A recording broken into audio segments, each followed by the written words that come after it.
బీహార్ నూతన ముఖ్యమంత్రిగా సామ్రాట్ చౌదరి బాధ్యతలు చేపట్టనున్నారు. 2 దశాబ్దాలుగా రాష్ట్ర ముఖ్యమంత్రిగా పాలన సాగిస్తున్న సీఎం నితీష్ కుమార్ తన పదవికి రాజీనామా చేశారు. నితీష్ రాజ్యసభకు వెళ్లటంతో ముఖ్యమంత్రి రేసులో సామ్రాట్ చౌదరి పేరు ఖరారైంది. నిన్న జరిగిన బీజేపీ శాసనసభ పక్ష సమావేశంలో deputy CM Vijay Kumar Sinha, BJP senior నేత మంగల్ పాండే తదితరులు సామ్రాట్ చౌదరి పేరును ప్రతిపాదించడంతో పార్టీ ఎమ్మెల్యేలు సామ్రాట్ చౌదరిని పార్టీ శాసనసభ పక్ష నేతగా ఎన్నుకున్నారు.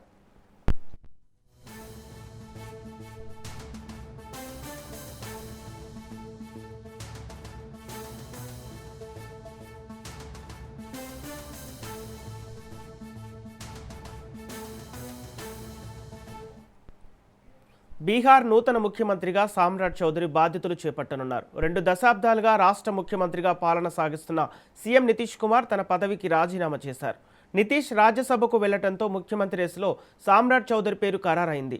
నిన్న జరిగిన బీజేపీ శాసనసభ పక్ష సమావేశంలో deputy CM Vijay Kumar Sinha, BJP senior నేత మంగల్ పాండే తదితరులు సామ్రాట్ చౌదరి పేరును ప్రతిపాదించడంతో పార్టీ ఎమ్మెల్యేలు సామ్రాట్ చౌదరిని పార్టీ శాసనసభ పక్ష నేతగా ఎన్నుకున్నారు.